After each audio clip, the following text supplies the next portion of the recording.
আজকে দেখেন সমস্যাগুলো কোথায়। এই যে সরকার কতগুলো নীতি নিচ্ছে, এই নীতি যদি এগুলো বাস্তবায়ন হয় আমরা কোথায় চলে যাব বলেন। আমাকে যখন নীতি নির্ধারক, যদি আজকে চিফ গেস্টের সম্ভব হয় উনি যদি আমাদের নীতি নির্ধারকদের সাথে একটু বসেন, যে কোনো একটা সিদ্ধান্ত নেওয়ার আগে একটা রপ্তানিমুখী পণ্যই হোক আর দেশীয় আভ্যন্তরীণ পণ্যই হোক, তার কষ্টটা যেন ওটা অ্যানালাইসিস করেন যে ভ্যাটটা বসানোর আগে, গ্যাসের দাম বাড়ানোর আগে তারা যেন চিন্তা করেন গ্যাস কে কে ব্যবহার করে, কেন ব্যবহার করে, তার প্রোডাক্ট কস্ট এখন কত আর এটা বাড়ালে কত হবে। কারণ কি অলরেডি আমি অ্যাডভাইজার দেখলাম, টেলিভিশন দেখছিলাম, অলরেডি বলছে যে গ্যাসের দাম যদি ৭৫ টাকা হয় তাহলে খুব একটা ইম্প্যাক্ট পড়বে না। তাহলে আমার ইন্ডাস্ট্রিরা ওনারা দিতে পারলে আমি খুশি হইতাম। আমি যদি সত্যি যদি উনি আমার ইন্ডাস্ট্রিতে নেয়, আমি পাবলিকলি বললাম এটা আপনার, আমি ওনাকে দিয়ে দিব, আপনারা এটা প্রচার করতে পারবেন। যিনি বলেছেন খুব একটা ইন্টারভিউ, আমার যে ইন্ডাস্ট্রিটা পছন্দ আছে সেটা নিয়ে নেই, চালাক, আমি হেল্প করব। আমি চাই আজকে যারা ভ্যাট বসাচ্ছেন বিভিন্ন পণ্যের উপরে, তারা কষ্ট করেন নাই।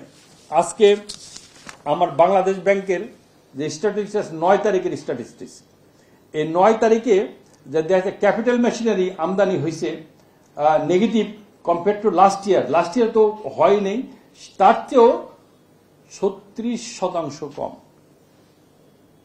ক্যাপিটাল মেশিন আসছে। বেসিক র মেটেরিয়াল ১২% কম আসতেছে। তার মানে এখন যা র মেটেরিয়াল আমার দরকার সেটি আমদানি আমি করতে পারছি না। আমার আমদানি কমেছে ১১%। আমার রপ্তানি import export negative 5.9%। Export total export negative. তা এই যে সমস্ত নেগেটিভের উপরে আপনি যখন এই সব জিনিস বাড়াচ্ছেন, তার কনসিকুয়েন্সটা আপনি চিন্তা করেন নাই। জনসংখ্যা বেকারত্বের ব্যাপারে কাসিম সাহেব বলে গেছে, আমি বলবো না। আমি একটা জিনিস আপনাদেরকে একটা কপি দেবো, বাকি কপিগুলো আপনারা ওয়েবসাইটেও পাবেন, এবং আমার কাছে একটা ওয়েবসাইটে আমি একটা কপি দেবো, এখানে কপি করে নিতে পারবেন। আমার পার্শ্ববর্তী দেশ ভারত, সেখানে যদি বিনিয়োগ কেউ করেন তাহলে তারা কি পাবেন। এখানে 5টা দেশ আছে, 5টা স্টেট আছে। এটা আছে কর্ণাটকা, উড়িষ্যা, অন্ধ্রপ্রদেশ, বিহার, গুজরাট। এই জায়গায় যদি আপনি বিনিয়োগ করেন তাহলে কি পাবেন, 40% on plant on machinery up to maximum 50 crore। আপনি প্লান্ট মেশিনের উপরে ম্যাক্সিমাম 50 কোটি টাকা গভর্নমেন্ট আপনাকে এমনি দিয়ে দেবে। আচ্ছা, land and cost rebate subsidy on cost of land, যদি জমি কিনেন জমির উপরে 25% গভর্নমেন্ট সাবসিডি দিবে। আচ্ছা, যদি আপনি একটা মহিলাকে এমপ্লয়মেন্ট করেন ৬,০০০ টাকা পাবেন, আপনি ৬,০০০ রুপি পাবেন পার মান্থ। আর একটা মেলকে যদি এমপ্লয়মেন্ট করেন ৫,০০০ রুপি পাবেন গভর্নমেন্ট। এইরকম করে করে বিভিন্ন সুযোগ সুবিধা বিভিন্ন স্টেটে, এক এক স্টেটে এইভাবে দিচ্ছে। তাহলে এই জায়গায় আমি শুনেছি হুমরি খাইয়া ব্যবসায়ীরা ওখানে বিনিয়োগ করছে, কারণ এটা কন্টিনিউ করবে ফর 5 ইয়ার্স।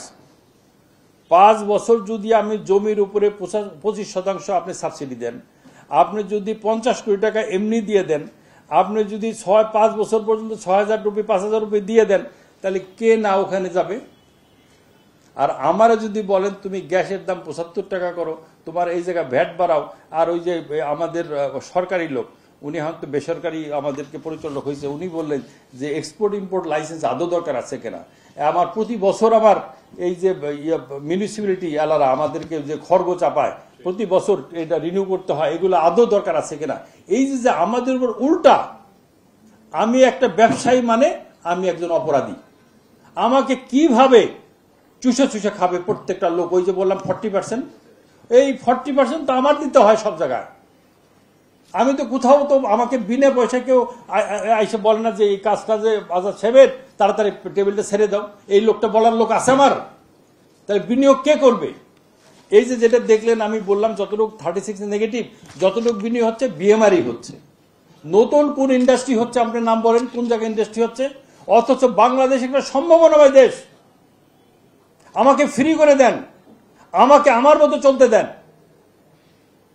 আমাকে যে কমিটমেন্ট আপনি করেছেন যে আমি 30 টাকা যদি গ্যাস দেই তাহলে আনইন্টারাপ্টেড 30 টাকা যদি গ্যাসের দাম করি তাহলে আনইন্টারাপ্ট গ্যাস দিচ্ছেন। আপনি কথা রেখেছেন। সব সরকারের ক্যারেক্টার এক। আমি ইন্ডিভিজুয়ালি কাউকে বলছি না, সমস্ত সরকারের 40 বছর আমি যদি দেখে আসছি।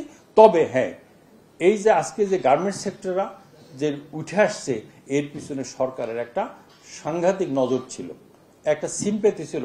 নেইবারিং কান্ট্রিতে কি হচ্ছে, বাংলাদেশে কি পলিসি হওয়া উচিত, এই পলিসিটা তারা কন্টিনিউয়াসলি মেনটেন করে আসছে, যার জন্য গার্মেন্টস সেক্টর গ্রো করেছে, অন্য সেক্টরগুলো গ্রো করতে পারে নাই। পাট শিল্প ধ্বংস হয়ে গেছে। কেন?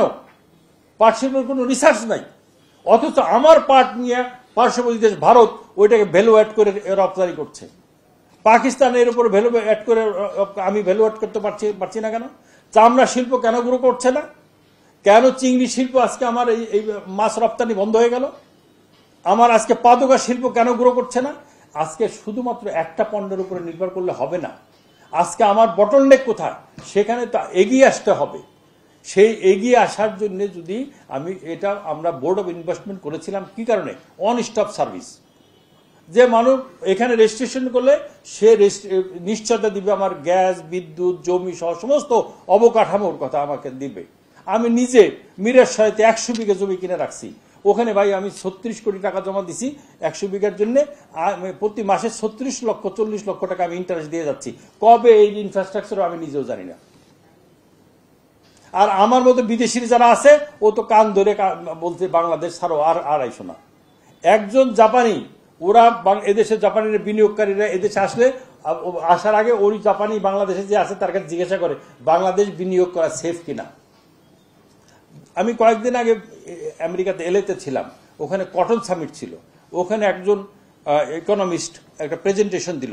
সে প্রেজেন্টেশন দেখালো যে ট্রাম্প আসাতে আমাদের বাংলাদেশ এশিয়ার মধ্যে ব্যবসা গ্রো করবে। বাংলাদেশ, ইন্ডিয়া, পাকিস্তান এবং ভিয়েতনাম, এইসব জায়গায় ব্যবসা করার, চায়নার থেকে ডিউটি ইম্পোজ করার পর ব্যবসা চলে আসবে বাংলাদেশে। আসা শুরু হয়েছিল, কিন্তু এই যে আনরেস্টটা তৈরি হইলো, ল অ্যান্ড অর্ডার সিস্টেম প্রতিদিন যেটা রাস্তাঘাটে হচ্ছে, এইটা যদি কন্ট্রোল করা না যায়, এই সম্ভাবনা কিন্তু আমরা কাজে লাগাতে পারবো না। কোথায় চলে যাবে? এই যে আমাদের এই বন্ধুদের কাছে চলে যাবে। বন্ধুরা জানে কখন কোন পলিসি নিতে হবে। এই জন্য পলিসি ম্যাটার। আমার বিওয়াই চেয়ারম্যান সাহেব এসছেন, আমি আপনাদেরকে অভিনন্দন জানাই। আমাদেরকে হতাশ হলে চলবে না। প্রচুর সম্ভাবনার দেশ, বিশেষ করে এগ্রিকালচার প্রোডাক্ট। এগ্রিকালচার প্রচুর প্রোডাক্ট আছে যেগুলি কিন্তু আমরা রপ্তানি করে বৈদেশিক মুদ্রা অর্জন করতে পারি। ফুল, এই যশোরে যে ফুল হয়েছে, এদেরকে যদি আমরা প্যাট্রোনাইজ করতে পারি, এই ফুল দিয়েই রপ্তানি করে। আজকে আমি ব্যাংকক থেকে ফুল নিয়ে আসি। বাংলাদেশে যত বড় লোকদের বিয়ে হয়, ব্যাংকক থেকে বিভিন্ন দিয়ে ফুল আমদানি করতে হয়। ফুল আমাকে আমদানি করতে হবে কেন? আজকে যশোরে হলে অন্যান্য জায়গায় হবে না কেন? আজকে আনারস দিয়ে আমি কেন ব্যাংকক থেকে আনারস প্রোডাক্ট আমি কিনে নিয়ে আসবো, ফিনিশ প্রোডাক্ট আমি কেন রপ্তানি করতে পারি না? আমি কেন ম্যাঙ্গো প্রোডাক্ট রপ্তানি করতে পারি না? প্রচুর সম্ভাবনা আছে কিন্তু আমার দেশটা যদি আমার ওই ধরনের একজন অনেস্ট শাসক নাম্বার 1 যদি নির্বাচিত করতে পারি। আগামী নির্বাচনে ওই রকম একজন শাসক যিনি নিজে সৎ, তার ক্যাবিনেট সৎ এবং দেশকে একটা ওই জায়গায় নিয়ে যেতে পারবে, তাহলে বাংলাদেশ একটা অপার সম্ভাবনার দেশ হিসেবে আমরা পারবো। আমাদের সন্তানরা, আমরা যে কষ্ট পেয়েছি, আমরা যে তিলে তিলে কষ্ট করে আজকে এখানে ইন্ডাস্ট্রিকে নিয়ে এসেছি, তারা পাবে না। তারা বাংলাদেশকে এগিয়ে নিয়ে যাবে। এই প্রত্যাশা রেখে আবার আপনাদের সকলকে ধন্যবাদ জানিয়ে বক্তব্য শেষ করছি। খুদা হাফেজ।